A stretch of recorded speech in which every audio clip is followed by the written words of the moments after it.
Hello, I'm Dr. David Burdette, and on behalf of CME Outfitters, I would like to welcome and thank you for joining us for today's educational activity entitled A Collaborative Care Approach to Management of Adult Patients with Lennox-Gastaut Syndrome.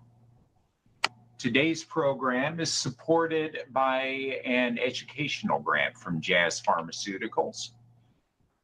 This program is brought to you by CME Outfitters in collaboration with Boston University.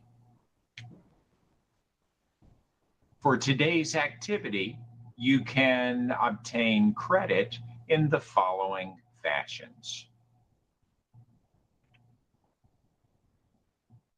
By way of disclosure, this activity may include discussions of products or devices that are not currently labeled for use by the FDA, and all conflicts of interest have been mitigated.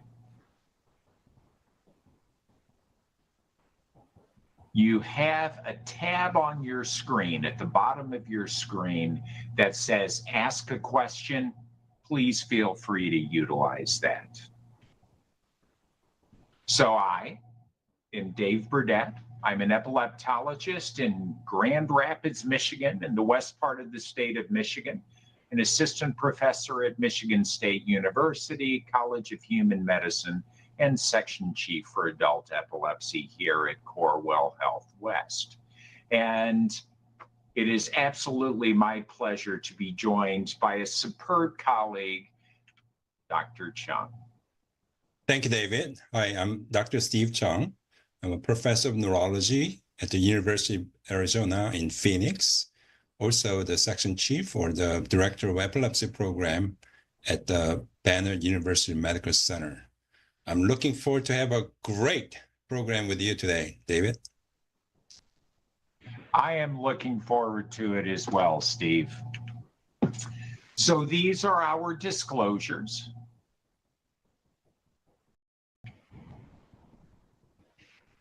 So let's go over our learning objectives. First objective is we are going to identify strategies to manage and prevent behavioral issues in adult patients with LGS.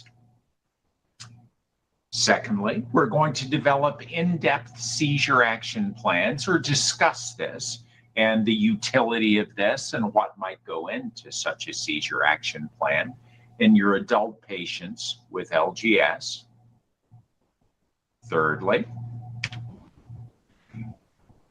talk about collaboration. Collaboration is where it's at, I think, in the epilepsy space, especially in the more complicated patients, and speak on the topic of collaborating effectively with patients, caregivers, and other interdisciplinary team members for the treatment of LGS. So let's start with discussing the burden and complexity of LGS. And I'll tell you, I love Dr. Chung's historical perspective. So to add context, I'm going to turn this over to Steve. Thank you. I will have to say that this is a simplicity of LGS diagnosis rather than complexity. You may think it's complicated, but after this lecture, we hope that you will think it's very simple and easy to recognize those patients with LGS and then starting the proper treatment. It started with EEGer named Frederick Gibbs, 1930s. Several years ago, he's actually the one who described 3 Hertz spike and wave discharges for the first time, which then became absence seizures. Later on, he saw some similar but slow, not 3 Hertz, but maybe like a 1.5 to 2 Hertz generalized spike and wave discharges. And he thought that, well, boy, this is interesting. This is not 3 Hertz, still generalized, similar shape, but slower. So he described it as a slow spike and wave discharges. So that's where the slow come from, slower than previously described 3 Hertz spike and discharges. That same patient later on, many years later, in the same institute in Boston, William Lennox then described an actual patient and discerning that it's not just the EEG difference, but clinically how they appear in terms of seizures and cognitive disability, inability, those things are quite different. So that he actually had a single report of the girl case that the 1950s describing the first case. A few years later, 1966, this is where this syndrome really starts. Dr. Henry Gastaut, who was in Marseille in France, he then recognized this case and said, hey, look, I have not one, but 100 cases such as described, similar in terms of seizure types, EEG findings, and cognitive inability or disability. So that he published that paper, landmark paper 1966, and subsequently, it was then around the time still called as the Lennox syndrome. But then after he describing collection of this multiple patients, later in 1989, that the ILAE, International League Against Epilepsy, then coined the term LGS as a Lennox-Gastaut syndrome. So it's a American-French collaboration to have the name. Here, let me just emphasize two important things. Number one, even though the origin of the LGS started with slow spiking with discharges, Dr. Gastaut said, wait a second, I have a lot of patients who had it, didn't have it later on, where some people have a clinically same, but not having slow spiking with discharges. So he's the one who first depicted that EEG findings can be very varied, and 3 Hz spiking, the slow spiking with discharges may not present with a spot EEG. Second important thing is, look at this when the definition or the terminology of LGS entered into the ILAE, 1989. A lot of patients are already born and diagnosed with different type of illness or seizure types, mainly like a severe refractory epilepsy. So not many people actually know LGS.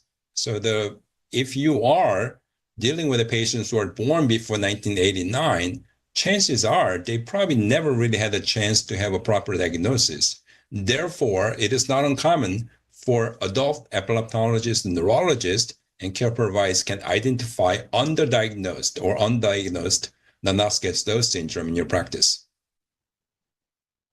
If you go on, Steve, go ahead. Oh, you bring up an interesting point, but I'm going to have you go on to the next slide.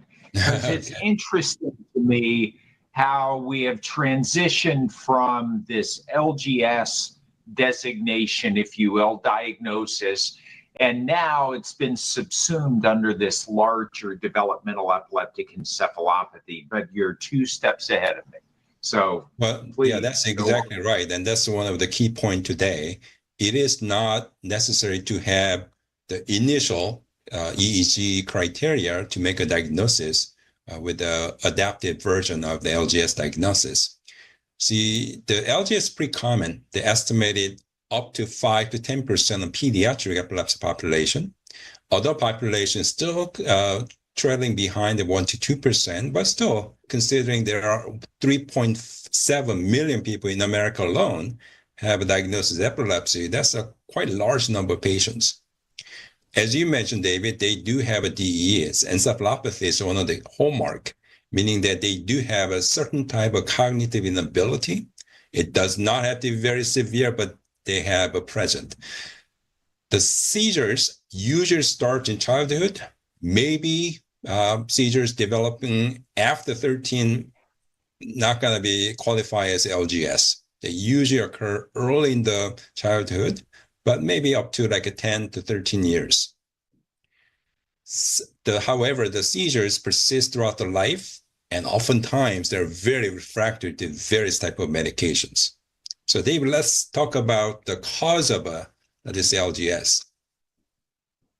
Yes, so when I think about epilepsy, with the advent of SEEG that has given us an almost three-dimensional view, including deep parts of the brain, the thalamus, superficial parts, a three-dimensional view of brain function and how epilepsy affects brain function. I think of our classifications for seizures and focal seizures. So we have a focal network that is overactive, generating seizures. And when I think of developmental epileptic encephalopathy, specifically Lennox-Gastaut syndrome, we have a uniquely difficult situation whereby not only is there an epileptogenic network, a seizurogenic network, but another one in that same hemisphere that is networked in with the first, maybe a third in that hemisphere, another one in the other hemisphere. And we have this unfortunate situation of epileptogenic networks within networks within networks. And this, as you noted, produces a very epileptogenic brain that produces a multiplicity of seizures that are very difficult to control. Fortunately, we have some medications that have proved efficacy, but we'll get into that. One wonders what causes these various networks, and the causes are many and varied. Brain injury, genetic causes, metabolic, trauma, birth injury, any pathology, any badness, if you will, of the brain that can produce multifocal overactive networks can then network together to produce that multiplicity of seizures that make Lennox-Gastaut so interesting, but also such a challenge to treat.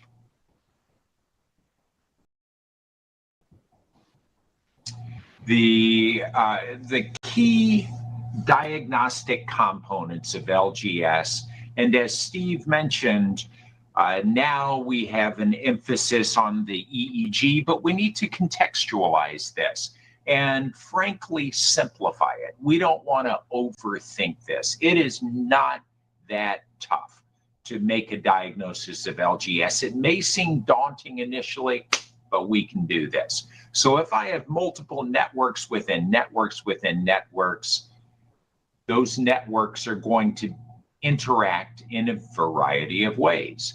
One of the most common, I'm going to go so far as to say the most common way, and Steve, please correct me if you disagree, is with tonic seizures. So that sudden onset of diffuse increased tone. If that individual is standing, they may fall like a tree.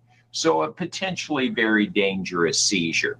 We may also have an atypical absence seizure, speaking about those slow spike wave or that were originally described by Gibbs. So it looks like an absence seizure, a 3 Hertz spike wave, but it's atypical. And we can have multiple other seizures that may result in a drop, a fall, an atonic seizure, boom, fall like a rag doll. Tonic seizures. So drop attacks are going to be a catch-all term for seizures that result in falls. And we want to avoid that because that gets to injury. The hallmark EEG finding is that slow spike wave, as Steve said, originally described by Gibbs. And it is present in childhood, however, making our life a little difficult, at least for those of us who treat adult patients, is that many patients, they may not outgrow slow spike wave, but the amount of slow spike wave discharges becomes much less as the brain matures. So by the time we're seeing them, we may not know if they've had slow spike wave discharges, but if they have these angry bursts of activity on the EEG, I think it's a fair assumption that they did.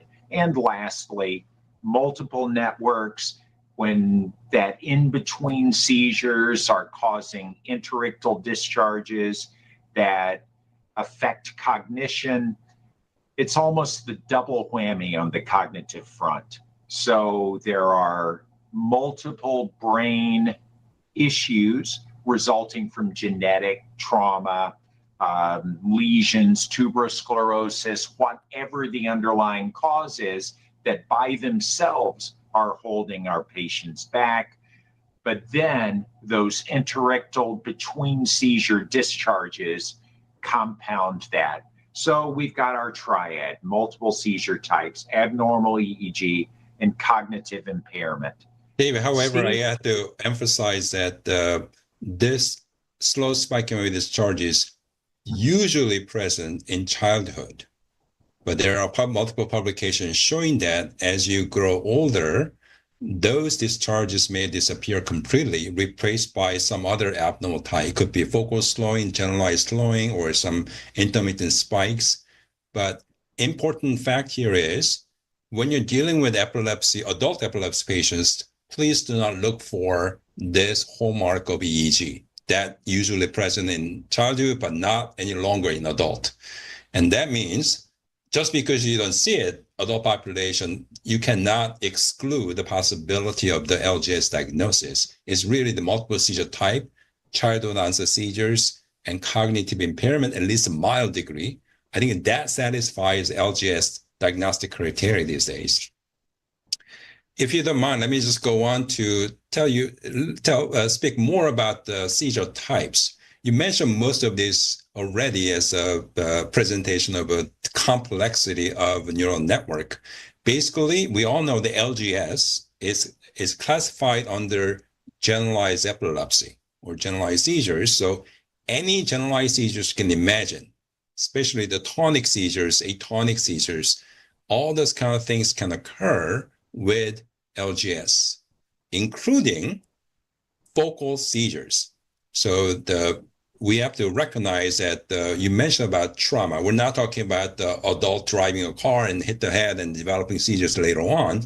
We're talking about early trauma, maybe intrauterine or during the birth, the head trauma that impacting the developing brain. And that may go into the LGS, but not the adult onset. The trauma could be focal, therefore they may have focal seizures. The importance here is they can have a whole variety of seizures, including focal seizures, but focal seizures cannot be the exclusive type. You can have atonic seizures, atonic seizures, plus focal seizures.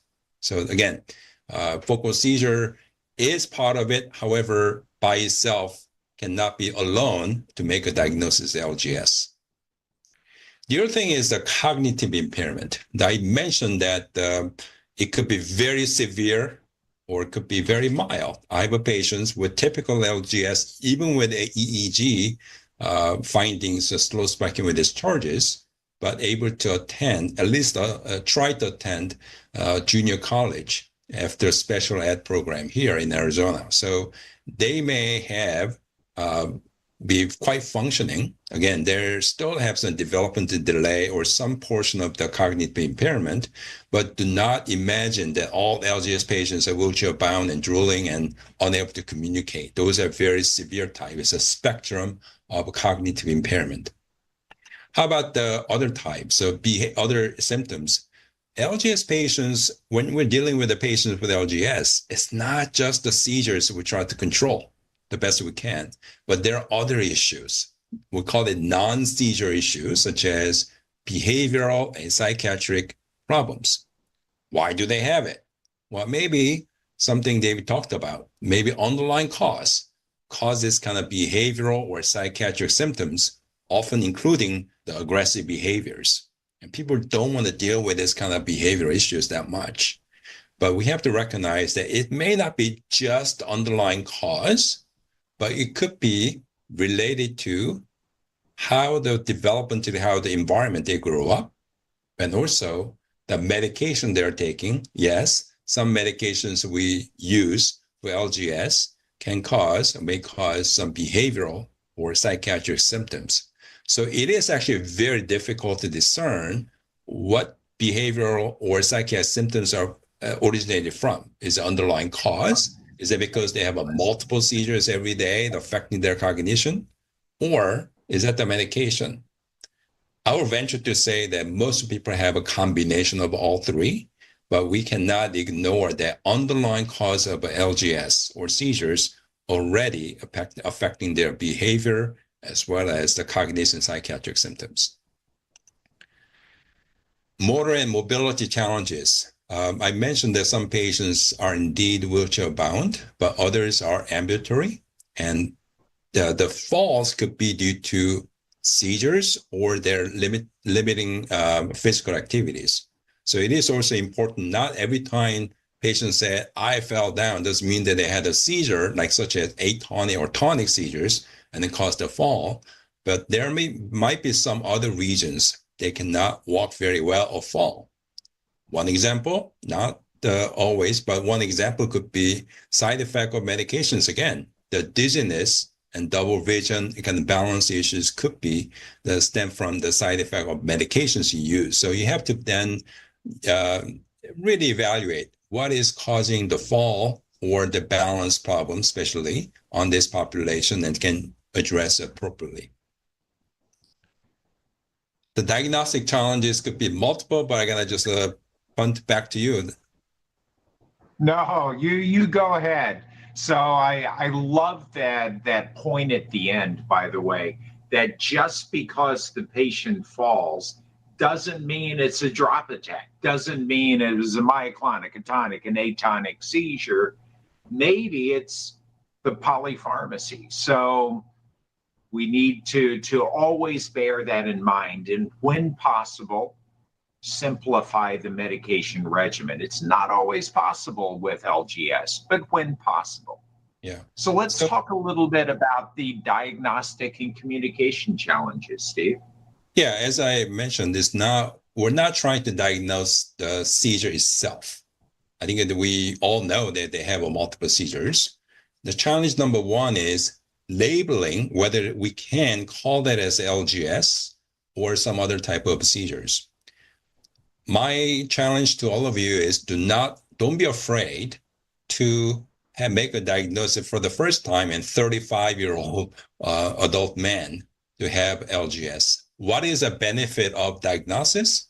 Number one, they have a guided information from website, this LGS Foundation. They can find people just like them and how the challenges overcome when they have some behavioral cognitive things. There's a social support through that as well too.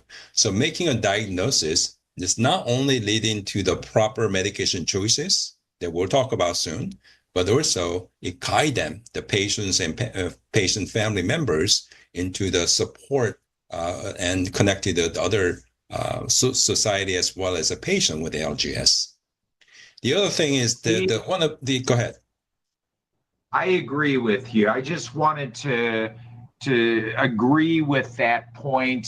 There was a point early in my career when I was afraid to use this term with patients for fear they would associate it with a stigma or some negative connotation. And then it became apparent that the patient's loved ones, their caregivers, would thank me later for doing this. And it really brought home the point that not just the support groups and all of the overt benefits, but sometimes it's helpful just to have an answer. Yeah, I like it. Not that long ago, I had a conversation with one of the adult neurologists, has labeled as exactly symptomatic generalized epilepsy, medical refractory. And I asked the person, why would you not call this LGS? Because it does have a whole clinical features of LGS. And the person said, why does it matter if I call it symptomatic generalized? What does change? But it does change quite a bit. But now we have a very specific medications indicated for LGS, not for more bread and butter type of focal epilepsy. So We'll talk about that as well too. Just to remember that LGS term is a relatively new. It's only less than 40 years old. So not many people have opportunity to properly label when they're little, and the terminology is not even invented or coined. So just make sure that you can reevaluate if anybody who has symptomatic epilepsy, generalized epilepsy, I think it should be raise a suspicion whether that person actually has LGS. So what is our strategy? Well, I think that making a proper and correct diagnosis of LGS and not afraid using the term LGS for the patient's educational purpose and treatment purpose is one of the most important things.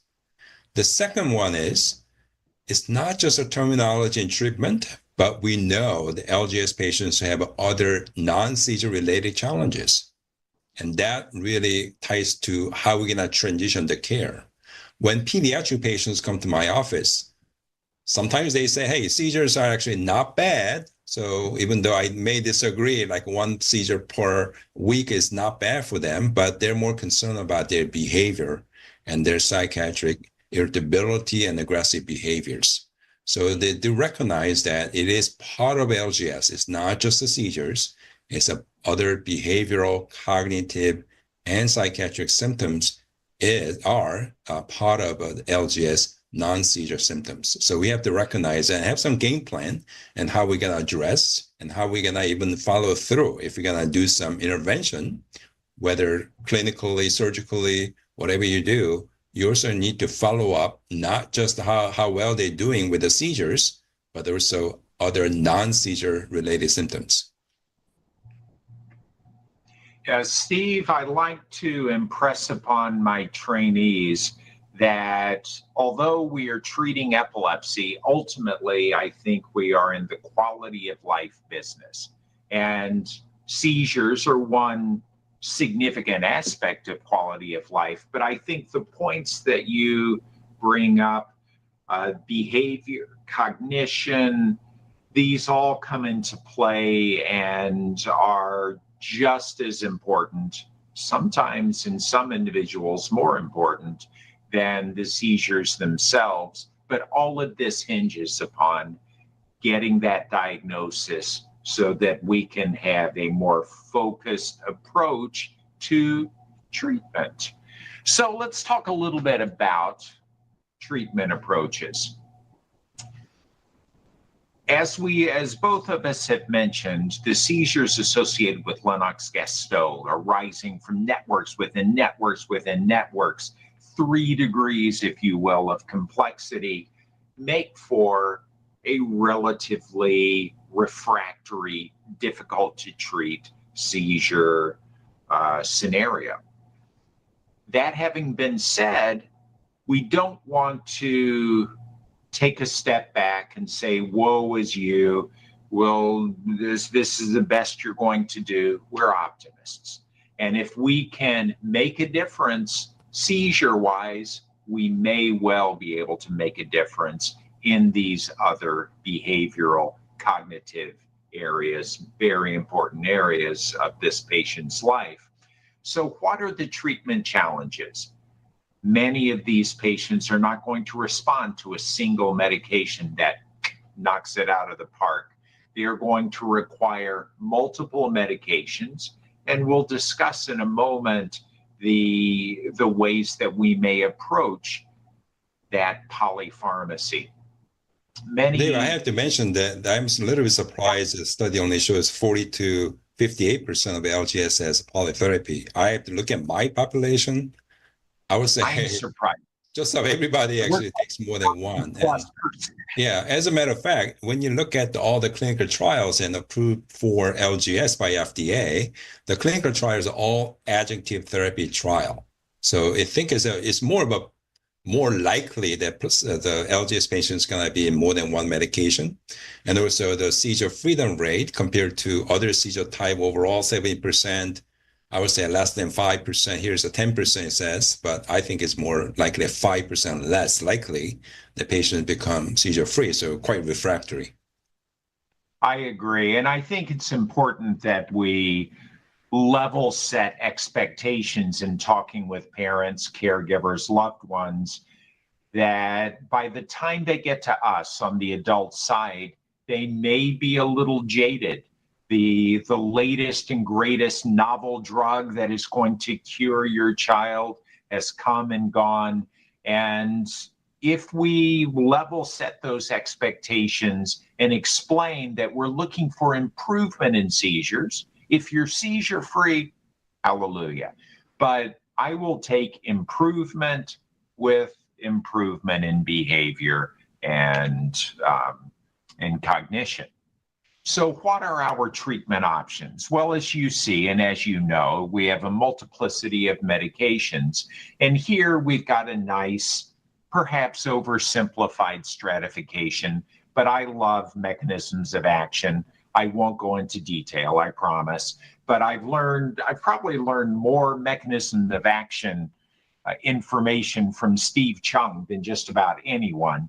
That having been said, a reasonable approach, I think, to polypharmacy is to avoid mixing and matching medications within a given mechanism of action.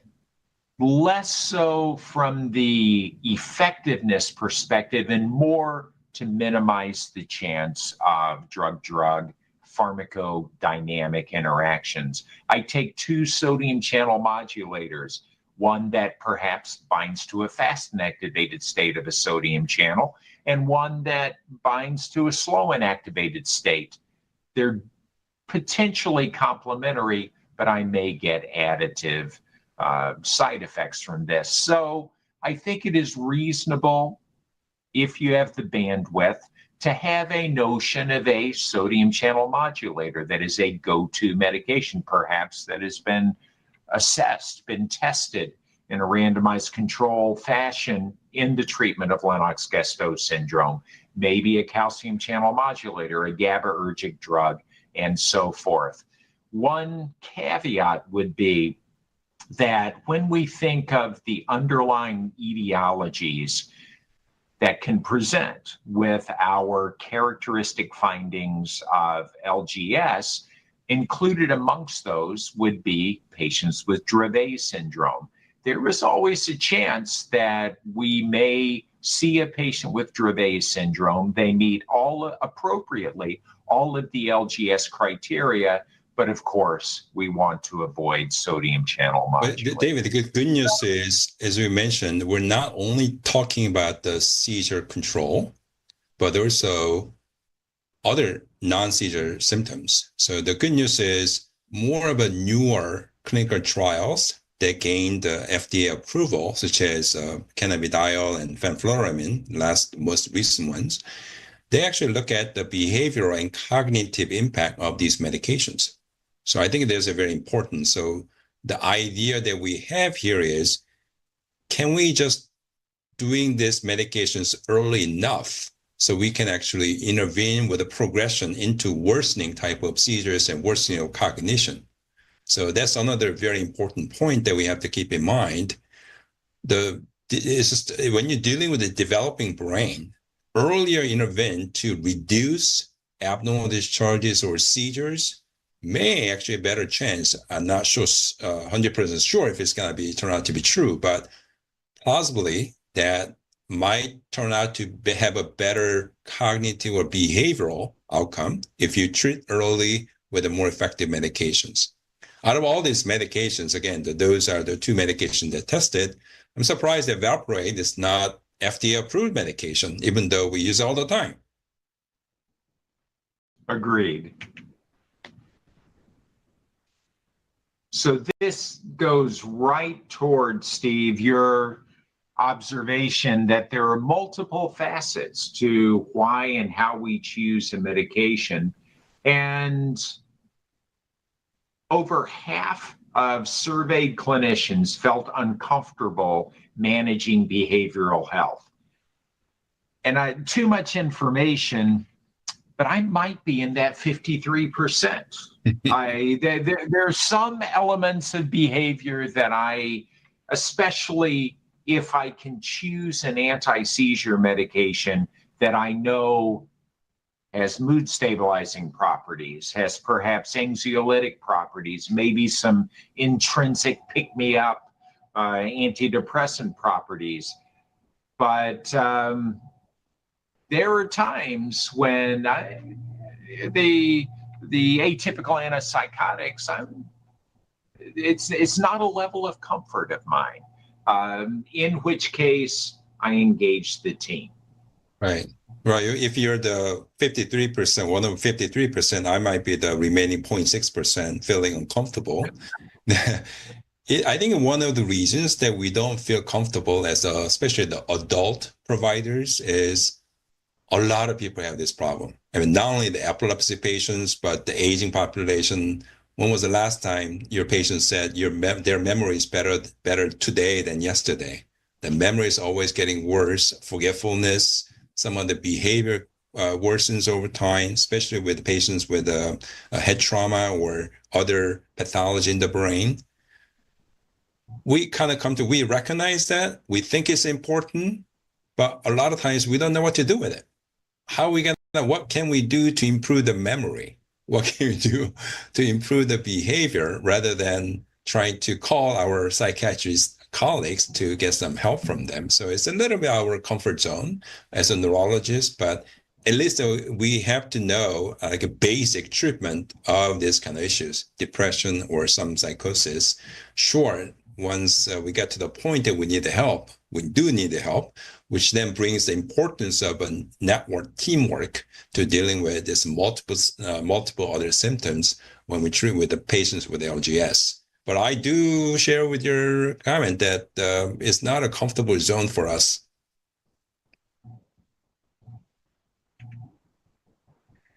So if you look at the medication specifically, these are the medication that had actual clinical trials and approved by the FDA. So starting with the clobazam, valbomate, fenfluramine, lamotrigine, topiramate, and as well as rufinamide and the pharmaceutical grade of CBD.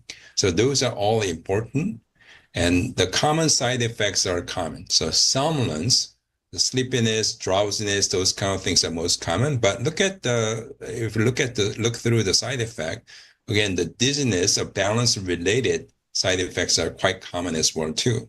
So you have to keep that in mind. And there's some other medication specific side effects. For example, the clobazam and has a little bit more constipation than, actually noticeably more constipation than placebo effect. Fenfluramine, you have a decreased appetite and then losing weight. And the CBD, because of it's oil-based solvent, which is a sesame oil, so they may have a diarrhea, volume or dose-dependent diarrhea. And the rufinamide, again, to me, the somnolence and dizziness is the most common. And topiramate, as you know, the word-finding difficulties, worsening of a behavioral or cognitive impairment, and the kidney stones, obviously. So those are the more specific ones. But overall, you're looking at collectively common side effect of somnolence or sedation, as well as balance-related symptoms. The third most common is either headache or GI-related symptoms. Go ahead. Steve, what I have always liked about these trials is, I believe, to a trial, the primary outcome measure was drop attacks, the most injurious of seizures, the most disruptive of seizures, and to be able to prescribe a medication that has randomized controlled data showing efficacy in that broad seizure umbrella, I find I get a level of comfort from that. Yeah, let's keep that in mind, that these patients are actually taking 2 or 3, I think the average was 3 or more seizure medications when they enter into the study. So this is, complexity of the treatment. The side effect is arising from some pharmacodynamic interactions or the medication alone or solvents, so multiple. The reason they look at the drop attacks as a main seizure type is because those are more countable. So how are you going to count this a little bit of a staring spells on this some of the population? Yeah, It's extremely difficult, or it's little myoclonic jerks once in a while. Again, very difficult to count. So the reason they set it as a drop attack as a main primary outcome goal is because it's countable, and we can actually more reliably count those seizures and see the difference in their treatment. I also think it's a relevant. I agree. To have a good study, you need a quantifiable seizure. But I also think it's a very relevant seizure, that the most seriously disabling seizures are Injury. often resulting in falls. Right. So we're going to go into then, this is a complex. I'm going to just tell you, I don't follow this algorithm. I think choice of medication should be based on not only the medication itself, but mostly the patients. What kind of medication do you think they can tolerate? What kind of a medication they had tried, and what kind of medication they're taking? What other comorbid conditions they have already? All those kind of things come in play. For example, I would not use lamotrigine as the second line here when they're already complaining of a severe dizziness from whatever the cause it might be. If somebody actually had short QT syndrome on the EKG finding, refinamide should not be utilized. When somebody is using clobazam, and then now you're thinking about adding CBD, the pharmaceutical CBD, then we have to concern about this pharmacokinetic interactions causing more sedating side effects. So all of these things are not just a simple 1, 2, 3, 4 steps, but to me it's more complex, but also need to be far more individualized than memorizing this algorithm. I think it's important for us to recognize what medications could be appropriate for LGS patients and what kind of side effects they can bring and causing to this patient, and then matching up with characteristics of this patient. And there you have more individualized treatment algorithm or plan for your patient. So we're going to talk about, go ahead. Yeah. No, I was just going to say, let's briefly discuss the monitoring and reassessment here. Thank you. The monitoring, again, the important thing is not just the seizures, the behavior, cognitive, everything else. Of course, as a neurologist, you're going to mostly count the seizures. I think the first success has to be reducing the seizure numbers, or if it's not possible, if it's possible, then you can make the most dangerous seizure type, like a drop attacks, go away. I think that's one of the most important things. But after that, we have to then address how other non-seizure related symptoms be affected by symptoms. Sometimes our seizure medication, sometimes it's very paradoxically, seizures got better, but behaviors got worse. And patients, family members say, I'd rather have the opposite.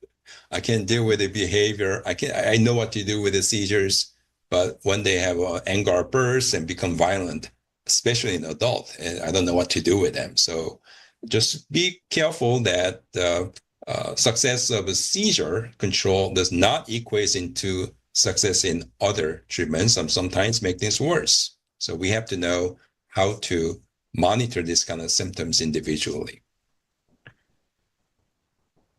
The next thing is like how we gonna communicate with care providers. This is the seizure action plan. Do we know as a providers, as a physician and patient themselves as well too, what to do when the emergency arises, when there are cluster of seizures, what might be the best scenario? Giving the medication there, bring to the ER, or do something else. So it doesn't need to be the one size fits all kind of plan, but at least it should be discussed. So they have some kind of comfort level about action plan. So if certain unseen or uncharacteristic seizure types of seizure frequency rises, then we have agreed upon action plan. It could be bring the patient to the ED, but again, Not all patients with a seizure cluster needs to go to the emergency department.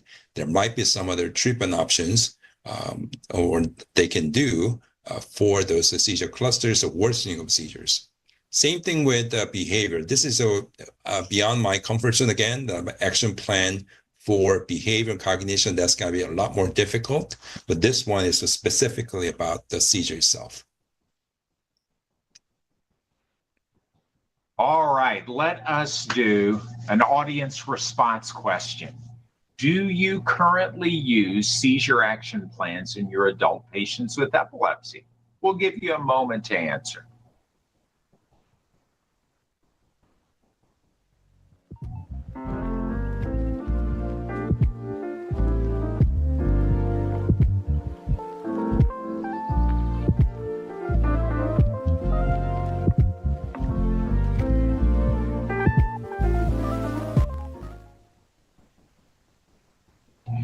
All right.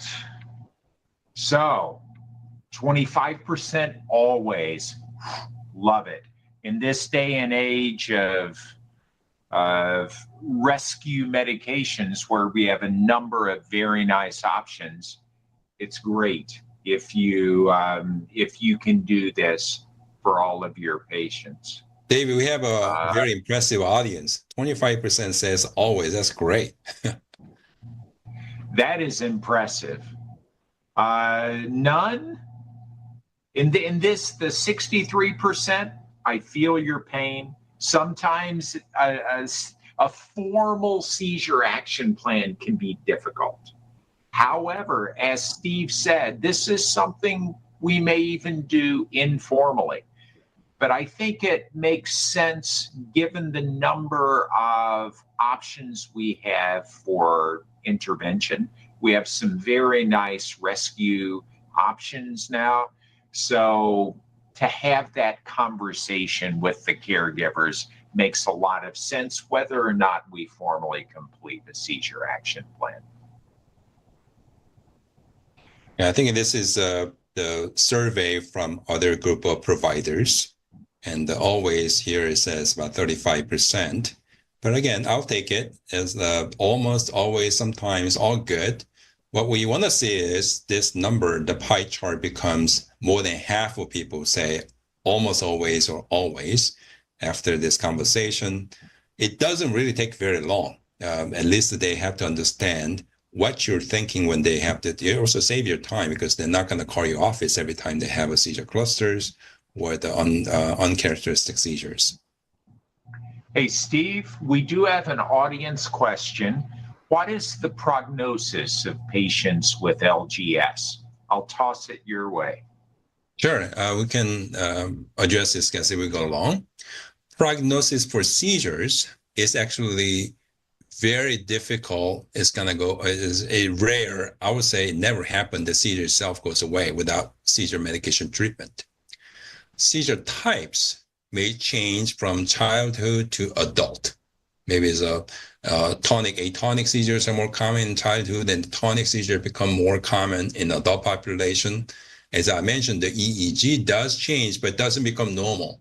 If it becomes normal, the person probably did not have a proper LGS diagnosis to begin with.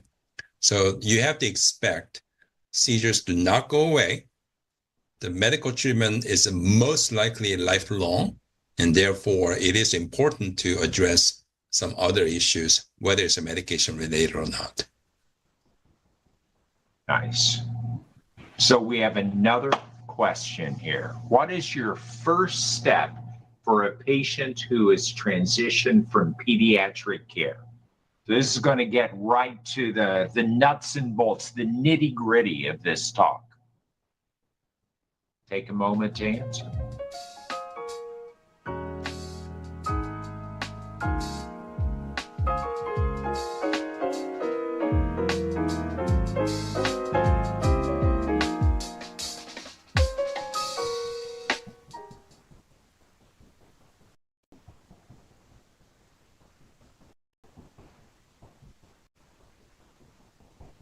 I would say the people who responded, the requested records, because they didn't get it, but I assume that everyone else probably got the record from the pediatric care first, because you got to have those information anyways.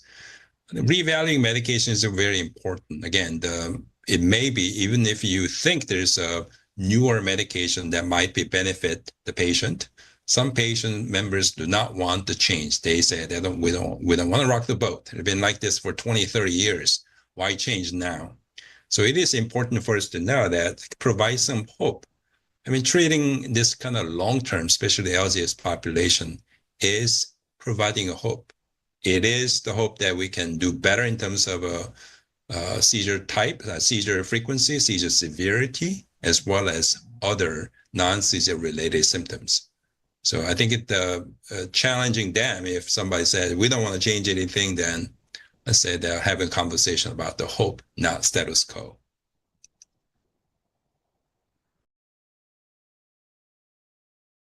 David, this is a transition from pediatric to adult care. There are multiple things. Would you like to discuss this? Absolutely. So this is a hot button topic, hence our discussion tonight. The transition from the gentle, if you will, world of pediatric neurology, pediatric epilepsy, where many of the patient's needs are dealt with, anticipated, to the sometimes cold, hard world of adult epilepsy. You're an adult now, you're going to have to find stuff on your own. And as an adult provider, when a new patient comes in with expectations that I am going to anticipate this patient's every need, I try, but I may not have the bandwidth to do what my respected pediatric colleagues have done. So as adult providers, I think at times we feel unprepared for this transition. We don't really have standardized protocols. There may be challenges with guardianship, increasingly with HIPAA scrutiny. Is this designated, is this parent who we know is invested in the care, are they an official guardian of their adult patient? All of these come into play and can present challenges to providing the best care for these patients. Fortunately, our pediatric colleagues are establishing protocols and pathways whereby we can negotiate these waters in a more steadfast fashion. But it is a little different world once the patient is an adult versus when they were a child. So we have a lot of questions. What do you think is the most important here? So we can address, we only have 7 minutes left, but the next slide, in terms of this transition, 1, 2, 3, 4, 5, 6, what do you think is the most important steps here? I think that, quickly going through it, so this is more for our pediatric colleagues.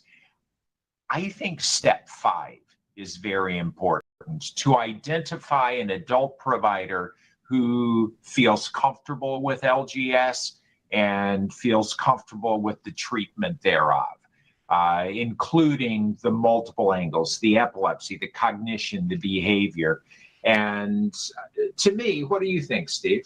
Well, that might be one of the most important things. But my hope is, currently that might be true, but with this more education activities we have and more recognition of LGS, all other epileptologists or neurologists feel comfortable dealing with LGS, and that's my hope.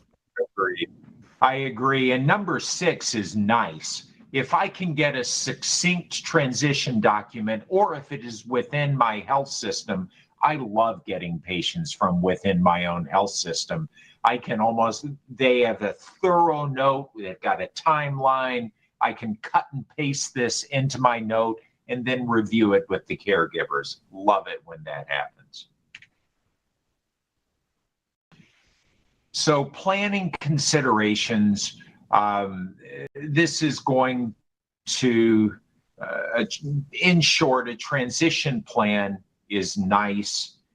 Is it necessary? I won't say it's absolutely necessary. I have seen patients who were complex. I had no idea this person was coming until I met them in clinic. There was no heads up. But frankly, on multiple levels, it would be nice to have transition planning. It's helpful for the family or the guardians, the caregivers, in essence. It's helpful for the medical team so that we know what to expect. This tends to run more smoothly, I think, when you transition within a single health system. But even from outside a given health system, if we can know as we see the patient, or ideally before we see the patient, a heads up on their primary medical needs, their pharmacologic needs, and then to have a template perhaps for school personnel and IEP needs on those patients. I have actually the provider actually looking at this kind of information provided by the pediatric neurologist. Sometimes they have a summary, sometimes just 20 years worth of a medical record. And they actually have an AI looking through the chart and like 200 pages long, and then they spit out the summary of it. And I love it. How they built it is they like asking what are the key things they want to know, and then AI is actually generate those kind of things. So in the future, I think it might be very feasible for us to have succinct summary of information that we want to have from the pediatric neurologist when we actually transition care and take care of these patients. In terms of decision making, obviously there's multiple people involved. So maybe you can briefly discuss about the shared decision making and share the care. Absolutely. So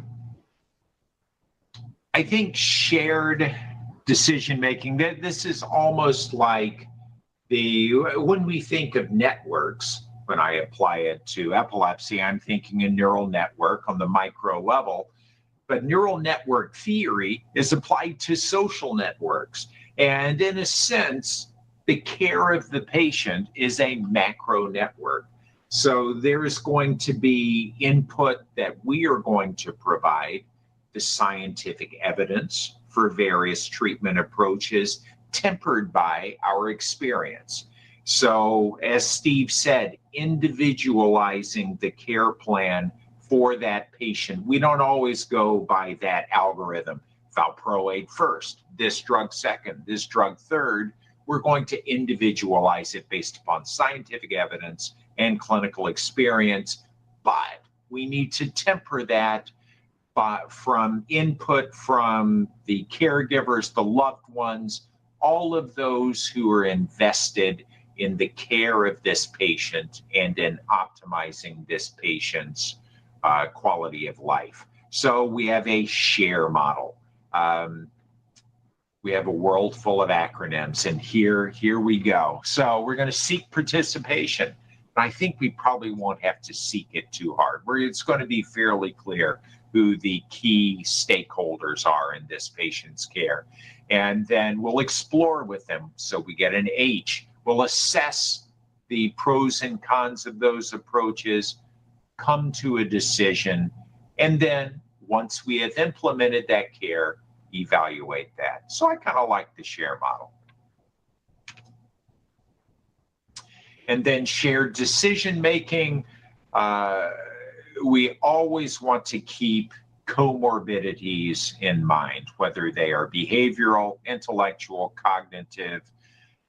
And this is where our experience comes into play. Because as Steve noted, in many studies in the past decade, I would say that there have been evaluations of mood and cognition in the treatment of our patients with Lennox-Gastaut syndrome, but this is not necessarily the case with our older medications. We don't have a ton of data for valproate, one of our mainstays of treatment, except to know that it has mood stabilizing properties. So we're going to look at comorbidities, and that is going to guide our treatment making decisions. We're going to bear in mind that patients are often not aware of all of their seizures, and even their caregivers may not be fully aware of every seizure type that the patient has. As Steve said, the patient stares off briefly. Are they having an atypical absence seizure? Are they drowsy? Are they thinking their lofty thoughts or daydreaming? We don't know. So we'll bear that in mind. And what we need to bear in mind throughout this process is quality of life, the multiple aspects of quality of life that we want to bring to the fore. So supported decision making, we want, this is going to be a team effort. It's going to take a team. And we want to align our treatment goals with quality of life. Can't say it enough. Quality of life. And here's our network, Steve. Here's our macro network. All of the invested caregivers, all surrounding the. We're all involved. That's all I need to say. All involved. Exactly. So, I don't know if we're up against it time-wise. What do you think? Shall we wax philosophical, or shall we proceed talking about cases? Maybe we can just talk about or answer any questions may arise. And yeah.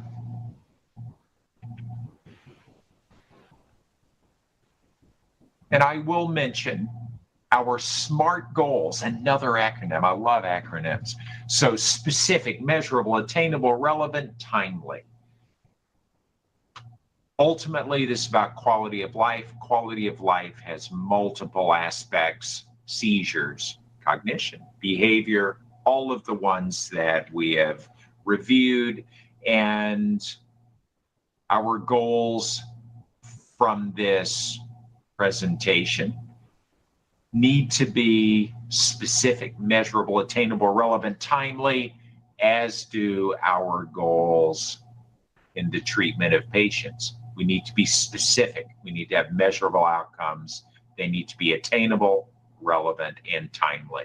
So I like this idea of SMART goals, whether we're talking about what you get from this presentation, monitoring patients and caregivers regarding quality of life, incorporating seizures, non-seizure symptoms into our decision-making process, and prepping the patients and their loved ones and caregivers for this sometimes scary transition from pediatric to the adult world. Steve, you want to add anything else on the goals front?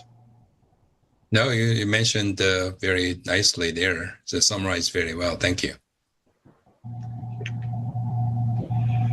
So again, any questions, feel free to ask. But Steve, it has been a pleasure, as always. Questions if you have time, but do you, maybe we can just go over it quickly? Yes. I have about, so do you see, I'll just read the questions here. May seizure present as behavioral changes? Yeah, sometimes it's actually very difficult to discern, especially in the postdictal period, whether somebody actually had a seizure, make them confused, and then have behavioral changes, or they just have behavioral changes, so behavioral problems. So it is actually difficult to discern whether it is a seizure or not, especially if you're dealing with postdictal period. So I understand that sometimes it's very challenging to see if somebody actually had a seizure or not. The next one I will ask you. So Yeah, I agree, Steve. Next question. What age might we begin to talk with patients and parents about a transition of care? I am typically the recipient of transient of care, but I know that my colleagues who are very cognizant of the need to have this smooth transition will start to engage the patients early, probably age 15, 16, knowing to let them know what to expect once they transition to the adult side. The next question is actually very interesting. What are the first steps adult neurologists should take when receiving a newly transitioned LGS patients with incomplete pediatric records? In that case, I will, obviously you will try to get the information as much as you can later, but also gauge what they understand, how much they know about the diagnosis of LGS, and especially having a conversation with the care providers, you can actually tell a lot whether patients are actually very well. They're involved in LGS Society and LGS Foundation to the point that I never heard the LGS patient. So depends on how much they know about the LGS. That might be a good start to educating as much as you can, along with gaining the information from them as well. I'm not comfortable treating with the behavioral side effects. I admit, me too. What treatment can manage the seizures and the behavior issues? I worry about atypical antipsychotic due to side effects. David, what do you think? Yes, I am in agreement about the atypical antipsychotics. Just today, I had two patients, and we discussed who that specific topic arose, and I told them when I am pressed against the wall, this person has been maintained on X, risperidone, say, and have done well, and now they have lost their primary care provider. Yes, I will continue the medication, but I let them know I am probably not the most adept at manipulating those doses. So I'm fine with maintaining, but we need to engage psychiatry if we're going to adjust or make significant manipulations. That having been said, I do feel comfortable prescribing anti-seizure medications that have the potential for broad efficacy or proved efficacy in the treatment of seizures associated with Lennox-Gastaut syndrome that may also have anxiolytic properties. Clobazam jumps to mind. That may have mood stabilizing properties. I think lamotrigine, valproate, and over time we learn these other medications that we know, the topiramate, the rufinamides, the fenfluramines, the pharmaceutical grade CBDs, of what their mood effects are and how we can use those to the benefit of the patient. Would you agree with that, Steve? Yeah, in this regard, I actually taken it as learning challenges and opportunities. You're bound to dealing with behavioral or psychiatric issues when you're dealing with LGS and many other seizure patients as well. So rather than trying to say or decide whether you are comfortable or not, you get more comfortable as you talk about it, about your patients with psychiatrists. So I learned quite a bit just talking to the psychiatrists I work with about what to do, what kind of medication they use, sometimes why one over the other medications. So to me, if we take that as a position of learning, as well as treating the patient about this, I think we can do work much better together. Steve, there's an interesting question. Is there data on other tools for cognitive issues like CBT? To my knowledge, there is a dearth of data regarding CBT or, say, EMDR in the treatment of our patients with Lennox-Gastaut syndrome. That having been said, and I don't consider myself a CBT expert, but I would consider that in those patients who are on the higher end of the intelligence or cognitive profile in that in the LGS space. And those patients may do well with CBT and some of the other cognitive behavioral treatments that we have. Yeah, the CBT does take the patient's participation and their effort. So some patients may be able to do that. Others may not even engage into the CBT therapy. So it really depends on how severe this cognitive impairment they have. So I think it's a very valuable tool, and some people may actually get better with it. But we have to also recognize that not everybody can participate into CBT. Agreed. All right, Steve, I think we have gotten through the questions. Hooray. So, any parting thoughts? Yeah, my real summary, if I may, is really the LGS diagnosis could be challenging, but it could be as simple as recognizing patients with a multiple seizure type, childhood onset seizures, and some form of cognitive impairment. And again, the importance of making a diagnosis is leading into proper treatment, education, and opportunity for engaging those patients with others. I agree. And important in this process because, as we've noted, these are childhood onset epilepsies, or a form of childhood onset epilepsy that is associated with very refractory seizure types. So if we can partner with our pediatric colleagues to identify either a formal transition of care plan or an informal one, whereby our pediatric colleagues know what to expect, or to tell their patients what to expect when they come to us, or we know what to expect when that patient transitions to us, it'll make that process so much smoother. So thank you, Steve. It's been a pleasure as always. Thank you for having me.